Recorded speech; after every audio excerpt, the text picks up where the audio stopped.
Y gracias al Señor también por poder cantarle, por poder reconocer su persona, su grandeza, quién es Él para nosotros. Cantábamos Tú eres mi respirar.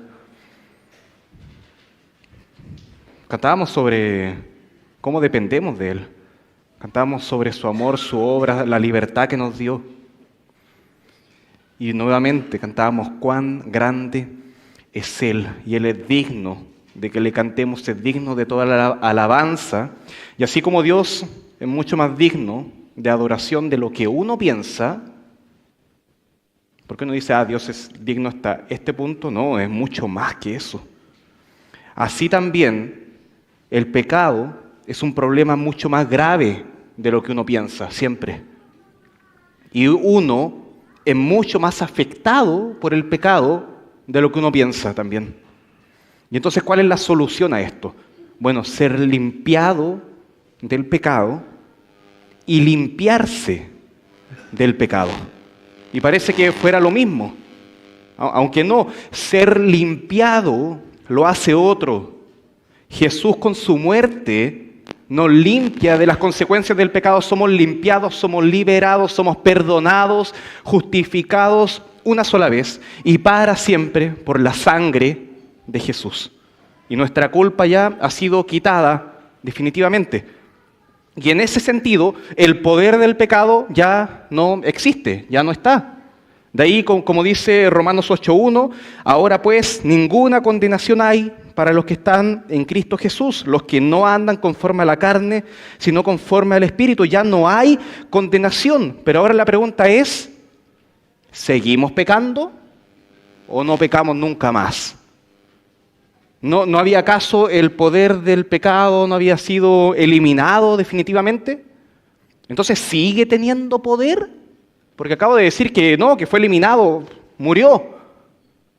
Y a veces parece incluso que el pecado no es tanto un accidente o una torpeza, es que no sabía que eso era pecado, no me di cuenta, lo siento.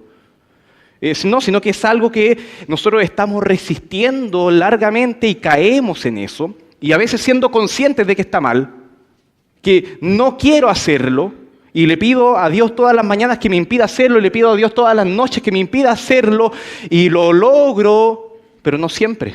Y a veces digo, perdí la batalla. Bien, quiero que leamos Romanos 7, 21 al 25. No lo vamos a explicar así como en detalle, tanto, vamos a ir también a otros textos, pero vamos a partir con este texto, Romanos 7, 21 al 25, lo vamos a leer, lo voy a leer la Reina Valera 60 y luego vamos a orar. También lo pueden ver ustedes en las pantallas. Romanos 7, 21 al 25. Dice acá la palabra de Dios por medio del apóstol Pablo. Así que, queriendo yo hacer el bien, hallo esta ley, que el mal está en mí. Porque según el hombre interior, me deleito en la ley de Dios. Pero veo otra ley en mis miembros, que se rebela contra la ley de mi mente y que me lleva cautivo a la ley del pecado que está en mis miembros. Miserable de mí, ¿quién me librará de este cuerpo de muerte? Gracias doy a Dios por Jesucristo, Señor nuestro. Así que yo mismo con la mente sirvo a la ley de Dios, más con la carne a la ley del pecado. Padre Santo, en este momento, a pesar de toda nuestra debilidad, nuestras distracciones, nuestra flaqueza, nuestro pecado, rogamos, Señor, que tu Espíritu Santo sea iluminando nuestras mentes, hablando a lo más profundo de nuestro ser, transformando nuestros corazones. Que tu palabra llegue, Señor, que cale hasta lo más profundo. Que nos ayude, Padre Santo, a autoexaminarnos, a ver realmente quiénes somos y además de eso, conocerte a ti, Señor. Queremos conocer más al Salvador de nuestras vidas, por medio de tu palabra. Úsame para esto, Señor, te lo ruego, por tu misericordia solamente y en el nombre de Jesús. Amén. Bien, entonces hablamos de la batalla contra el pecado. Y a veces no es tanto la batalla por evitar hacer algo que no quiero hacer, sino que a veces es la batalla por no desear algo. Pero lo vuelvo nuevamente y vuelvo a desear eso en mi mente. Señor, que ese pecado deje de dar vueltas ahí en mi cabeza. Y claro, yo no ando peleando ahí todo el día con la primera persona que me mira feo, pero en mi mente quizás sí, y me enojé con alguien, y mi corazón lo desea. Que no ando quizás viendo pornografía ni fornicando todo el tiempo, pero quizás en mi mente estoy deseando eso, y mi corazón también lo desea. Y en el fondo, es lo mismo para Dios, porque Dios pesa los corazones, finalmente eso es lo que está evaluando. Entonces uno dice, bueno, si la cosa va a seguir así, entonces yo creo que yo nunca he sido un hijo de Dios. Todo este tiempo me he estado engañando. A mí mismo, un verdadero hijo de Dios no peca como yo lo hago. Y otro quizás dice, bueno, si la cosa va a seguir así, entonces pequemos nomás y total ya hemos sido perdonados. Entonces acá es bueno que entendamos un poco de teología, es decir, ordenando lo que dice la Biblia, para evitar confusiones. Hablamos de justificación, por ejemplo, lo primero. Cuando Dios nos libera de los efectos condenatorios del pecado. Cuando hablábamos de que Jesús nos liberó, y no soy yo quien hace eso, sino que es Cristo el que hace eso, y que nosotros siendo culpables y merecedores de la condenación somos librados. No porque el juez, que en este caso es Dios, no porque el juez se hizo el tonto, sino porque otro pagó el precio, y ese otro que pagó el precio era digno delante de Dios de realmente ser aprobado. Y hablo entonces de Jesús muriendo en la cruz. Romanos 5.1 dice que somos justificados pues por la fe. La fe en ese justificador, y ahora tenemos paz con Dios. Y no se discute, se da por hecho. Somos justificados, si has creído, hay paz. Si te has arrepentido de tus pecados, si has puesto tu fe en Él, somos hechos santos. Ahí hablamos de la santificación, el ser hechos santos, la santificación inicial. Lo describe así generalmente la teología. Y esa es la salvación que no depende de nosotros. Nosotros solo manifestamos la obra de salvación cuando creemos en Jesús como Señor nuestro, como Salvador, cuando nos arrepentimos y damos gracias. Porque es un regalo, es por gracia, es inmerecido. Y después hablamos de la santificación. Primeramente hablamos de la justificación. Después sí hablamos de la santificación, que es seguir la santidad, que es progresar en esa santidad como una escalera, que normalmente en los libros lo vas a encontrar como santificación progresiva. Y Dios nos va liberando paso a lo largo de toda nuestra vida. Es algo que va pasando a lo largo de toda nuestra vida, nos va liberando de esos actos de cometer pecado, nos va preparando y nos libra de cometer pecados tanto con nuestras manos, con nuestras palabras, con nuestros planes, en nuestros pensamientos, deseos, y nos va acercando más a ser más parecidos a Cristo Jesús, a ser más santos como Él es santo. Por eso en Hebreos 12:14 nos llama la palabra a seguir la paz y la santidad, sin la cual nadie verá al Señor. Nota, seguir la santidad. Entonces, pregunta, ¿cómo puedo yo estar seguro de que tengo salvación? O dicho de otra forma, ¿cómo puedo estar seguro de que tengo la primera santificación? La salvación, eso que hizo Cristo. Obviamente, porque lo entendí y creo en Él. Bien, pero también porque estoy en el proceso de esta segunda santificación, la escalera. Voy creciendo, paso a paso, con días buenos, con días malos, sin pecar, a veces pecando, pero en mi corazón ahora hay dos cosas que cambiaron, y esto es definitivo. Hay dos cosas diferentes en tu corazón, que antes no estaban. Un deseo de conocer, de amar, de alabar, de servir a Dios. De ahí el tema del arrepentimiento, que yo he dejado de tener esta vida que rechaza a Dios y ahora quiero esta vida que lo busca a Él, que lo ama a Él, que quiere conocerlo. Entonces tengo un deseo de conocer más a Dios y además tengo seguridad en que Dios está obrando. Y de ahí el tema de la fe. Tengo fe en que Dios me ha salvado, bien, amén. Pero también tengo fe en que este mismo Dios que me ha dado vida eterna me está santificando, está conmigo todos los días hasta el fin y me está ayudando a crecer en Él y Dios vive en mí. Mire, explicado de una forma más ilustrativa, en la salvación Dios me trasplantó un corazón nuevo y le dio play, lo hizo andar, lo hizo funcionar a este corazón nuevo y comenzó a latir.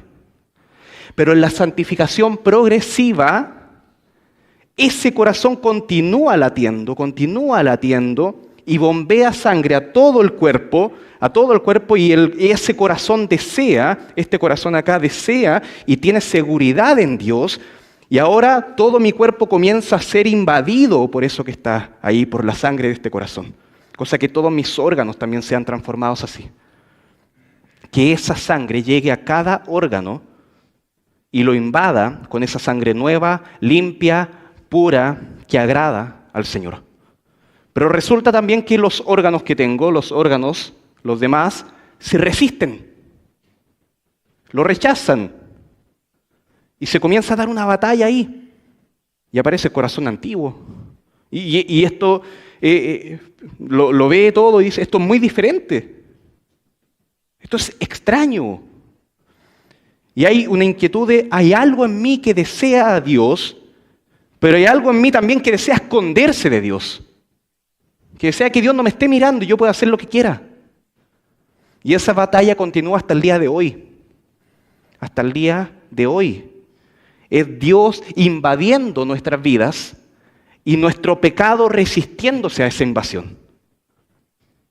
Esa es la santificación progresiva.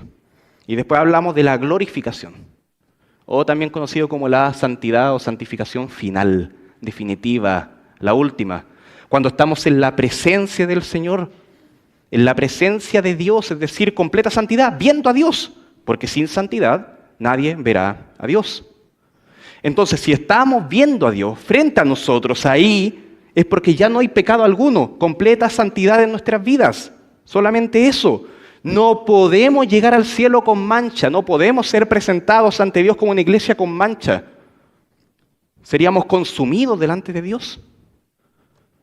En Primera de Juan, capítulo 3, versículo 2, dice, acá Juan hablando a los cristianos, ¿ya? Amados, ahora somos hijos de Dios. Le está hablando a los que ya han creído, le está hablando a esos, y aunque no se ha manifestado lo que hemos de ser, pero sabemos que cuando Él se manifieste, seremos semejantes a Él, porque le veremos tal como Él es. Y en ese entonces la batalla va a haber terminado, ya definitivamente. La invasión se completó, se acabó todo. Pero hoy día, nos vamos a centrar en la santificación progresiva. Esta escalera, este proceso, este andar diario. Pero más que nada entender cómo es esta lucha, cómo es la lucha contra el pecado.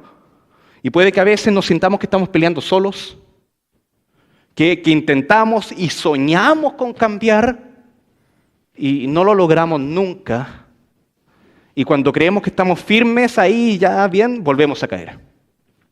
Y volvemos a orar. Y decimos, bueno, Dios, acá nuevamente yo con lo mismo de siempre. Y aclarar que este tema de la santificación, la lucha contra el pecado, es algo que lo podemos estudiar en la Biblia, lo podemos estudiar en la teología, como les decía, en los libros, ¿bien? Pero sobre todo es algo práctico. Es algo práctico. No es una cosa de que lo estudié, lo aprendí, el pastor lo predicó, yo lo escuché, tomé apuntes, memoricé algunas cosas, ¿bien? Listo. No, es algo que se tiene que ver en la práctica diaria. Pregunta, ¿qué domina tu día? Hasta ahora. Debe ser como las 11:30, 11:46. ¿Qué domina tu día? ¿Tu amor y pasión por el Señor? ¿O tu tiempo en el celular? Vámonos al día lunes, mañana. Tu mente que quizás siempre está en el trabajo, en las cosas que tienes que hacer. No está mal, pero ¿qué domina tu día? La presión social de que deberías estar haciendo lo mejor, que deberías estar ganando más dinero, que deberías tener un mejor trabajo, una casa más ordenada. ¿Qué es lo que domina tu día? Nuevamente la pregunta. ¿El gozo, el contentamiento en el Señor? ¿Ese es el invasor de tu día? O quizás gana la amargura, la tristeza, la agresividad. Nuevamente, tercera vez, ¿quién es el invasor que domina tu día? ¿Tu anhelo de pasar tiempo con la palabra, la oración, la comunión, etcétera? ¿O tu competitividad? ¿Tus impulsos sexuales? ¿Tu deseo de esconderte y desaparecer? ¿Tu autosuficiencia de que yo puedo solo todo? Y no menciono estos ejemplos para condenar, para que nos condenemos y nos culpemos los unos a los otros. Lo menciono para que nos identifiquemos con lo que estamos luchando. Quizá ninguna de las cosas te identifica, pero hay algo ahí, un pecado, una lucha que tiene que caracterizar tu vida. ¿Qué es lo que nos desconecta de Dios?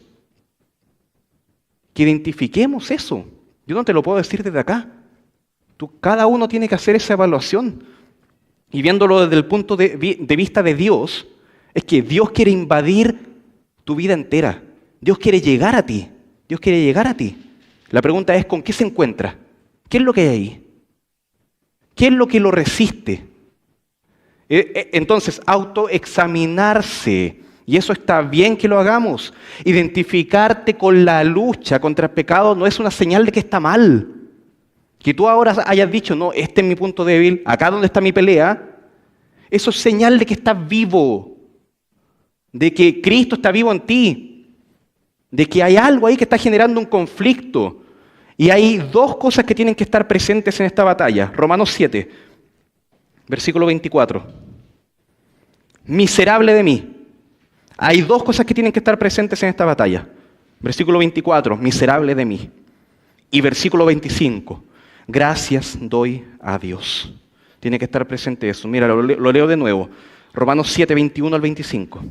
Así que queriendo yo hacer el bien, hallo esta ley, que el mal está en mí. Porque según el hombre interior, me deleito en la ley de Dios. Pero veo otra ley en mis miembros. Ahí está la resistencia, lo que les venía hablando. Que se revela contra la ley de mi mente. Entiendo esto. Entiendo que soy siervo de Dios, hijo de Dios, que debo cambiar, que debo adorarle. Lo entiendo, bien. Pero hay algo que me lleva cautivo a la ley del pecado que está en mis miembros. Miserable de mí. ¿Quién me librará de este cuerpo de muerte? Pero luego dice, gracias. Gracias doy a Dios por Jesucristo, Señor nuestro. Así que yo mismo con la mente sirvo a la ley, más con la carne a la ley del pecado. Y notar esa gratitud descoloca un poquito ahí, como que ¿qué hace ahí? Y está en medio de la batalla, no es una gratitud luego, porque ya terminó la batalla y entonces ahora damos gracias. No, es en plena lucha, incluso quizá en la humillación de la derrota, aparente derrota. Miren, quiero que veamos cómo se entendía toda esta batalla en el Antiguo Testamento primeramente. Y cuando los profetas hacían estos llamados generales a todo el pueblo, a todos, mucho más que ustedes, mucho más, era que el pueblo se arrepintiera de su pecado. Dejen esos caminos, obedezcan la ley de Dios, que se aparten de la idolatría, de la injusticia, que sigan la justicia, que hagan misericordia. Es decir, el pueblo tenía una responsabilidad ante Dios. Nuevamente, el pueblo tenía una responsabilidad ante Dios.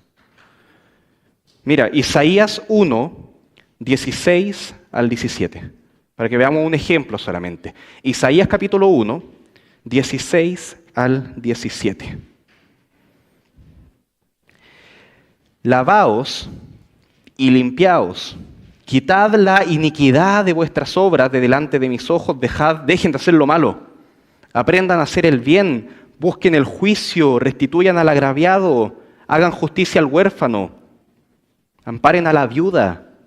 El llamado es directo. Ustedes acá tienen que actuar. Ustedes deben volverse a Dios, sacar eso, ir para allá. Ahora bien, uno podría decir entonces acá, en este punto, si me disciplino, lo hago. Si me esfuerzo y le pongo ganas, lo logro. Y entonces la pregunta, ¿puedo llegar yo a ser responsable de todas estas cosas? Isaías 1, 16 y 17. Uno podría llegar, decir rápido, sí puedo. Pero noten ahora lo que le piden a Israel en Ezequiel Ezequiel, unos profetas después, unos libros después, capítulo 18, versículo 30 hasta el 32. Solamente voy a leer eso. Ezequiel 18, 30 al 32. Dice así: por tanto, yo os juzgaré a cada uno según sus caminos, oh casa de Israel, dice Jehová el Señor. Convertíos, ¿ok? Y apartaos de todas vuestras transgresiones, y no os será la iniquidad causa de ruina. Ahí recordar un poquito del contexto, se venían los enemigos, ¿ya? Echad de vosotros todas vuestras transgresiones, nuevamente todas vuestras transgresiones con que habéis pecado, y ahora esto me explota. Y haceos un corazón nuevo. ¿Qué? Y un espíritu nuevo. ¿Por qué moriréis, casa de Israel? Porque no quiero la muerte del que muere, dice Jehová el Señor. Convertíos, conviértanse, pues, y viviréis, y van a vivir.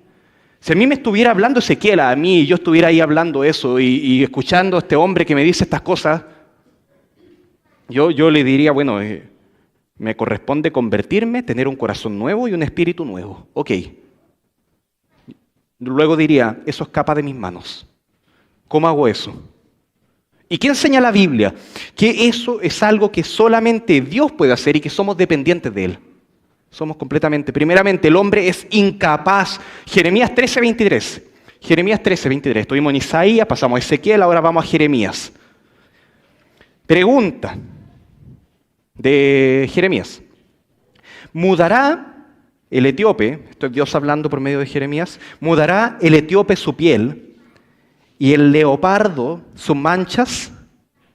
Así también podréis hacer bien estando habituados a hacer el mal. Entonces no es un tema de, si me lo propongo lo logro, si me esfuerzo, si le pongo ganas. Por más que lo intente, yo lo que podría hacer es cambiar la fachada, verme más lindo.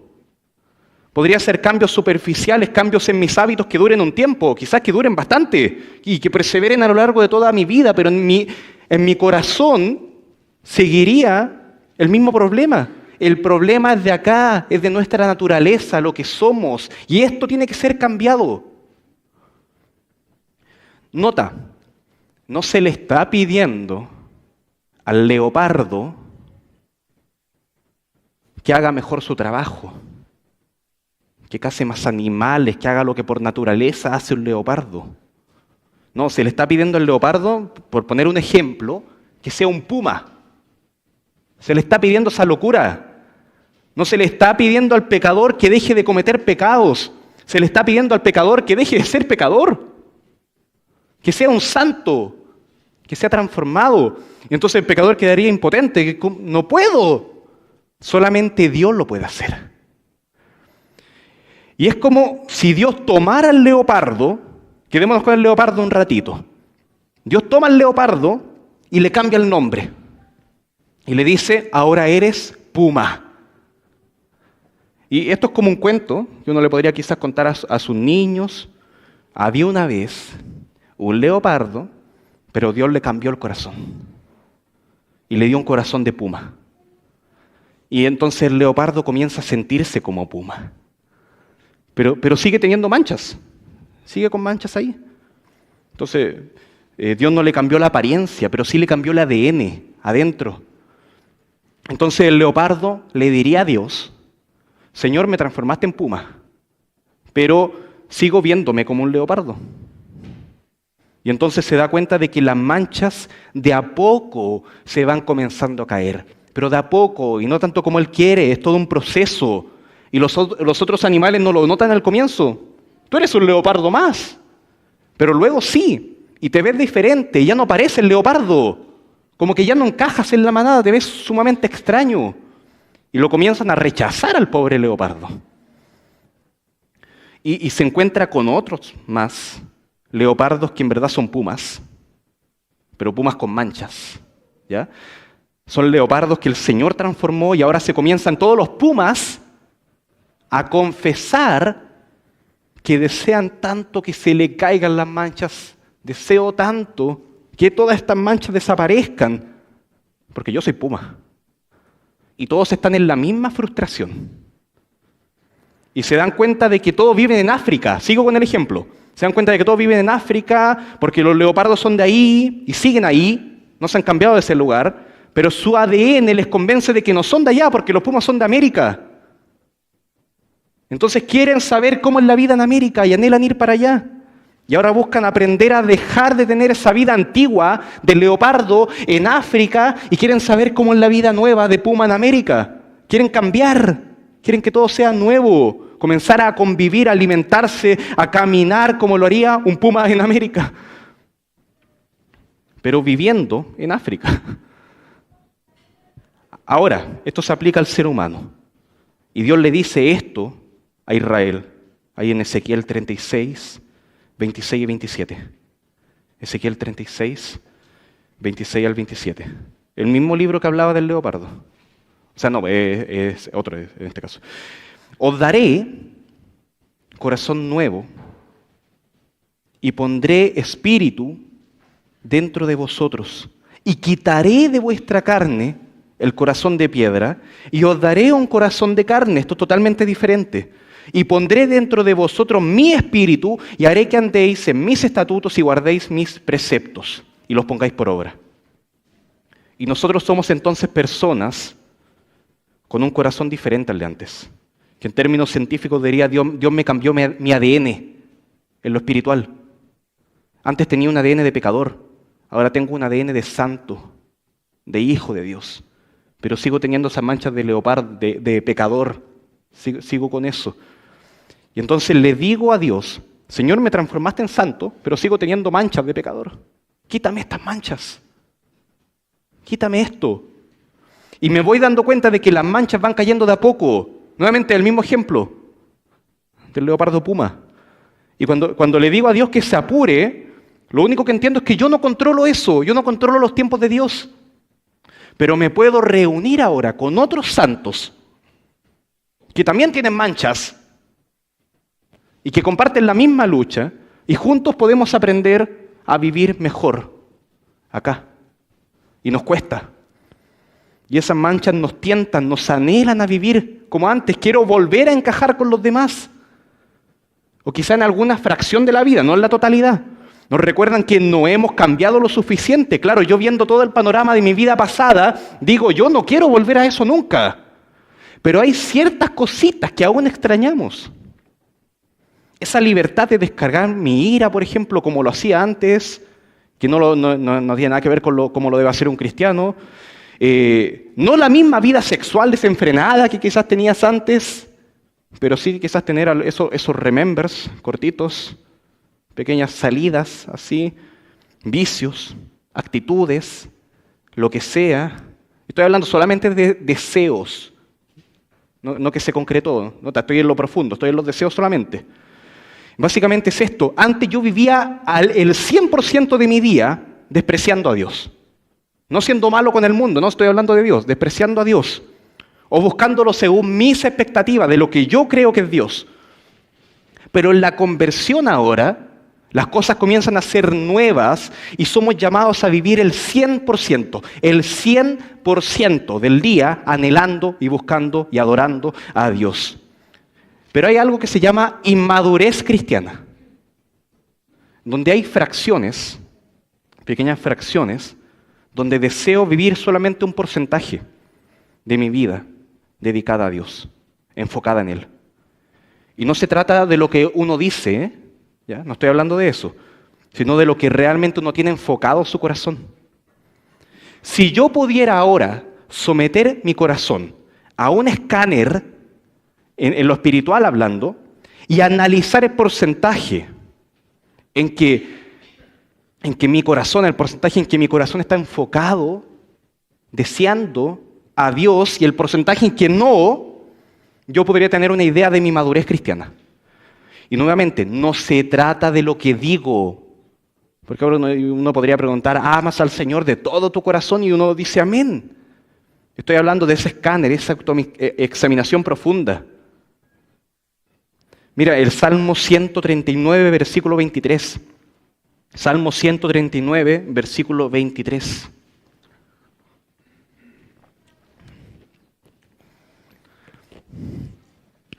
Examíname, oh Dios, y conoce mi corazón.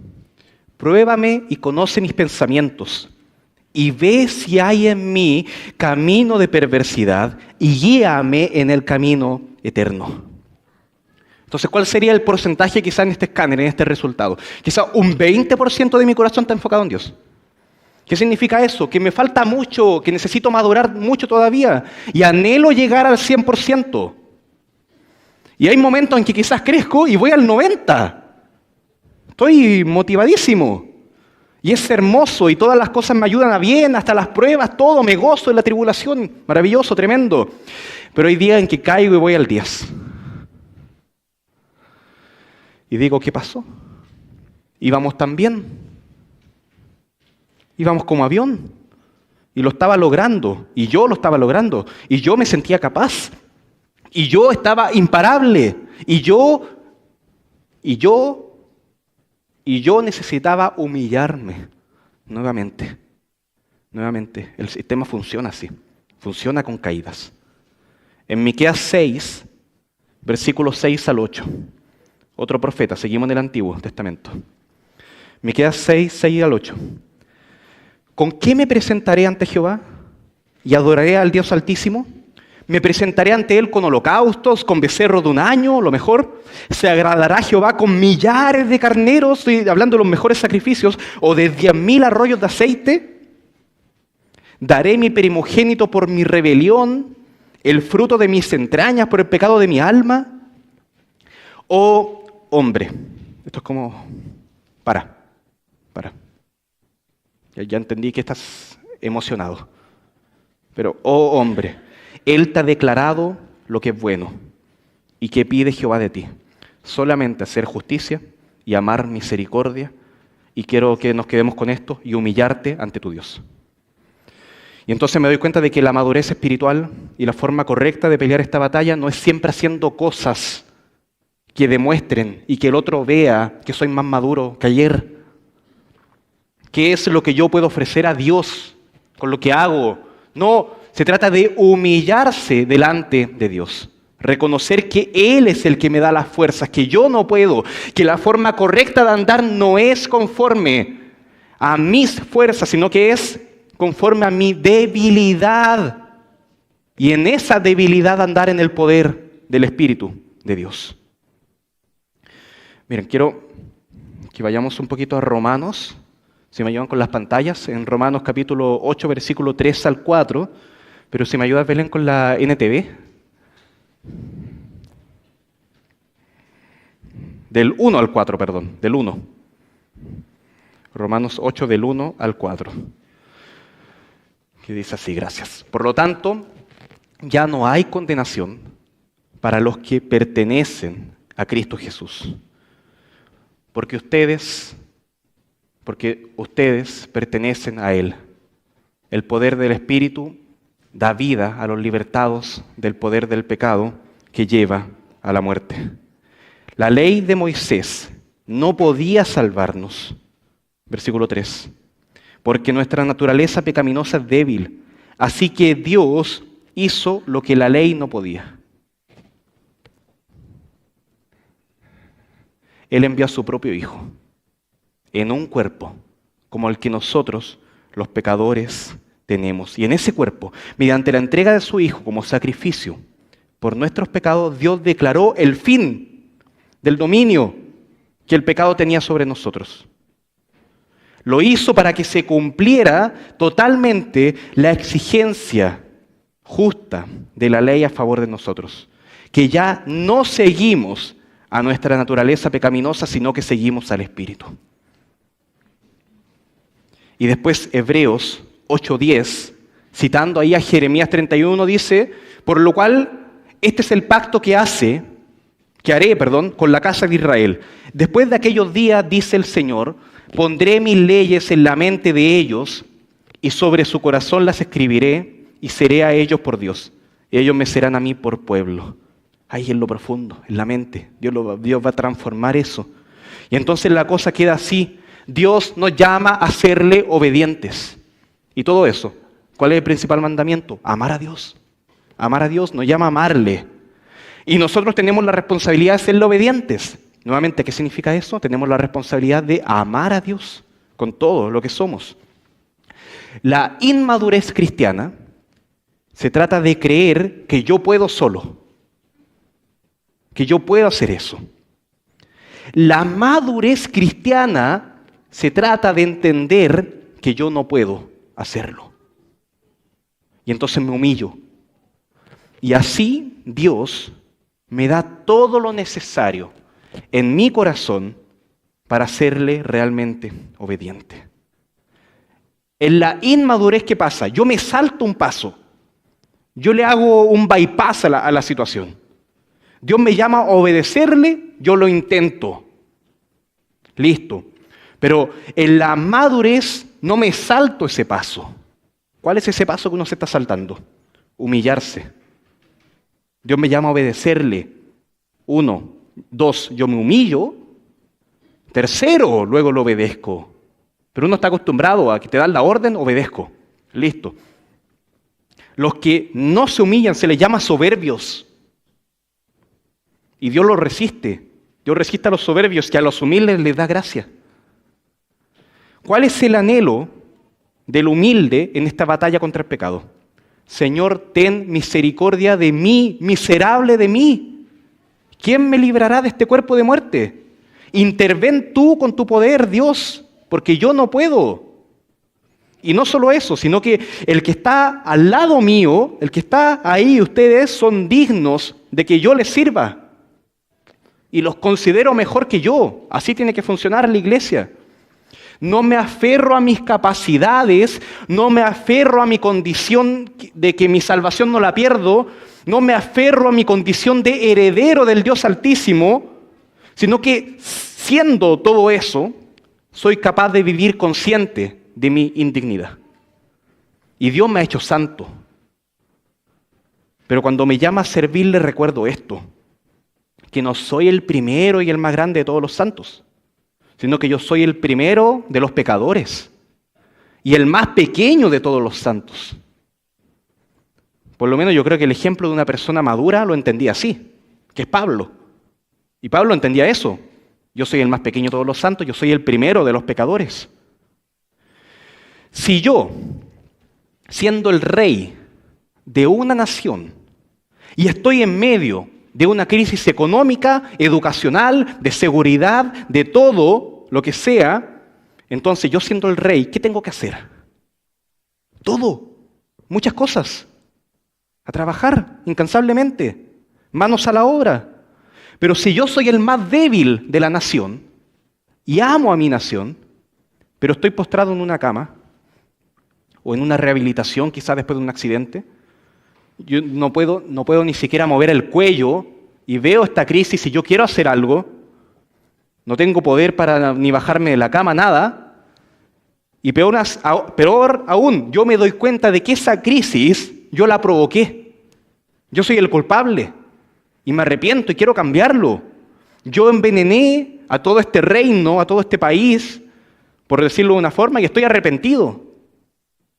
Pero no puedo hacer nada. Y soy el culpable, principal culpable, y no puedo hacer nada, estoy amarrado.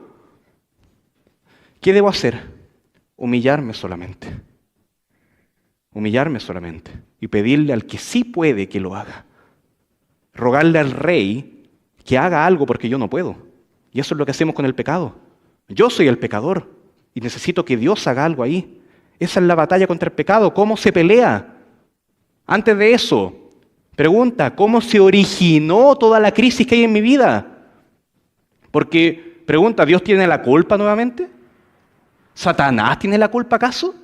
¿Le echaremos la culpa a la sociedad de lo que está pasando ahí? Entonces, ¿quién tiene la culpa? ¿O me voy a reconocer acaso yo, pecador y débil? Porque la batalla se pelea humillándose, reconociéndose pecador delante de Dios y pidiéndole a Dios que pelee. Entonces tenemos que comenzar a preparar este camino. y comenzar a buscar ser como Juan el Bautista, que iba preparando el camino, despejando todo para que Dios obrara. Porque a veces también somos como este pecador que va preparando el camino para que el pecado obre sin obstáculo alguno. Yo dije al comienzo que en mi nuevo corazón ahora había dos cosas.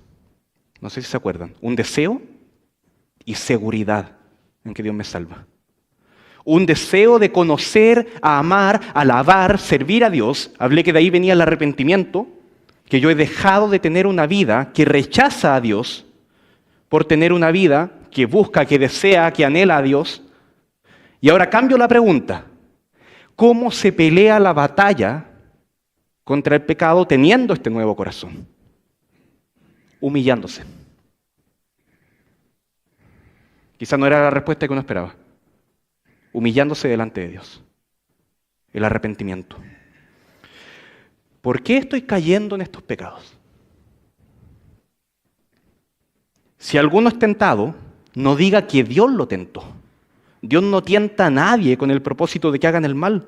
Si nosotros somos tentados para hacer el mal, es conforme a nuestras propias pasiones desordenadas de nosotros, que hemos ido trabajando a lo largo de toda esta vida, nuevamente, preparando el camino para que este pecado, cuando vea la oportunidad, salga y lo haga.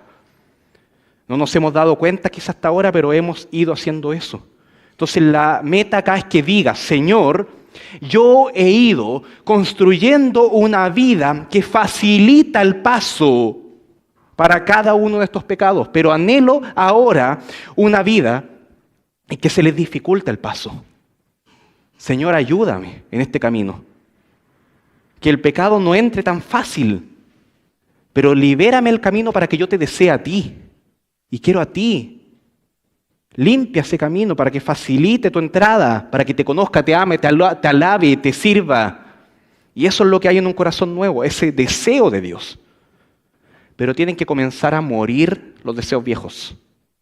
Y también, en este nuevo corazón, la segunda cosa, primero deseo nuevo de Dios y rechazo a lo otro, y también seguridad. Seguridad en que Dios está obrando. Y eso está relacionado con la fe. Tengo fe en que Dios me ha salvado, Dios me ha dado vida nueva. Tengo fe en que Dios me está santificando y que Dios vive en mí. Y nuevamente la misma pregunta. ¿Cómo se pelea la batalla contra el pecado teniendo este nuevo corazón? Confiando en que Dios vence. Confiando que su Espíritu nos puede llenar por completo. Sí, puede hacerlo. Que Jesucristo sí puede reinar en nuestros corazones. Sí, puede hacerlo. Confía en Dios, ten seguridad en que Dios es más grande que tu pecado. Sabiendo que la victoria definitiva se va a dar cuando estemos ahí, delante de Él. Pero mientras tanto, esas batallas de cada día sí se pueden ganar. Sí se pueden ganar. Pero hay que aprender a pelear. Nuevamente, ¿cómo se pelea la batalla? Humillándose delante de Dios y confiando en que Dios vence. Y esto es vivir siendo guiados no por nuestra naturaleza pecaminosa, sino que siendo guiados por el Espíritu de Dios. Mire, quiero que oremos por esto. Pero la oración va a ser esto. Que este texto de ahora, que voy a leer, que es Romanos 8, 5 al 14, sea una realidad en nuestra vida. Y que lo podamos aprender, que lo podamos aplicar. No he leído ninguno de estos versículos. Ya he dicho todo esto y ahora recién quiero que leamos en la NTV, la Nueva Traducción Viviente, que es un poquito más fácil de entender para muchos. Quiero que leamos Romanos 8 del 5 al 14 y después vamos a orar. En base a esto, ¿ya? Romanos 8, 5 al 14. Ahí, gracias. Los que están dominados por la naturaleza pecaminosa piensan en cosas pecaminosas. Pero los que son controlados por el Espíritu Santo piensan en las cosas que agradan al Espíritu. Por lo tanto, permitir que la naturaleza pecaminosa les controle la mente lleva a la muerte, pero permitir que el espíritu les controle la mente lleva a la vida y a la paz. Pues la naturaleza pecaminosa es enemiga de Dios siempre. Nunca obedeció las leyes de Dios y jamás lo hará. Por eso los que viven bajo el dominio de la naturaleza pecaminosa nunca pueden agradar a Dios. Pero ustedes no están dominados por su naturaleza pecaminosa. Son controlados por el Espíritu, si el Espíritu de Dios vive en ustedes. Y recuerden que los que no tienen al Espíritu de Cristo en ellos, de ninguna manera pertenecen a Él. Y Cristo vive en ustedes. Entonces, aunque el cuerpo morirá por causa del pecado, el Espíritu les da vida. Porque ustedes ya fueron hechos justos a los ojos de Dios.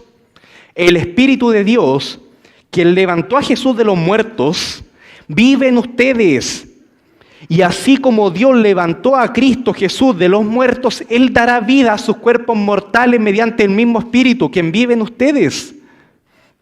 Por lo tanto, amados hermanos, no están obligados a hacer lo que su naturaleza pecaminosa los incita a hacer. Pues, si viven obedeciéndola, morirán. Pero si mediante el poder del Espíritu hacen morir las acciones de la naturaleza pecaminosa, vivirán. Pues todos los que son guiados por el Espíritu de Dios son hijos de Dios. Amado Padre, gracias. Gracias, Padre, por esta confianza que nos das en que estás obrando ahí. Y nos recuerdas por tu palabra que eres poderoso, eres capaz, y más que eso, completa autoridad, vencedor frente a nuestros pecados. Has vencido, Señor. Ayúdanos, Padre Santo, a entender esto. Transforma nuestra mente para que vivamos conforme a esto, para que te anhelemos cada día más, para que tu Espíritu llene cada parte de nuestra vida, nos invadas completamente, Señor. Te ruego, Señor, que así sea. Que podamos hacer morir lo terrenal, todo pecado, y que podamos ser llenos, Señor, de tu Santo Espíritu, que abunde en cada rincón de nuestra vida. Y sabemos que somos pecadores, sabemos que tenemos manchas y que nosotros no podemos, Señor. En este momento peleamos de esta forma, humillándonos delante tuyo, Señor. No podemos. Tu palabra lo enseña así. ¿Cómo voy a poder lograrlo, Señor? Señor, ayúdanos. Obra en nosotros. Haz tú, Señor, la obra y termina la obra que comenzaste en nosotros, conforme a tu poder, por medio de tu palabra, con los medios que tú estimes necesarios, Señor. Y que ahora, Señor, en la alabanza, cantemos, Señor, con esa misma actitud. Quizá de miserable de mí, pero también de gracias doy a Dios, porque tú estás con nosotros, Señor. Y tú estás, Señor, en medio de tu pueblo. Pelea con nosotros, pelea por nosotros y en nosotros, para gloria y alabanza de tu santo nombre. Oramos en Cristo Jesús. Amén. Gracias, hermanos.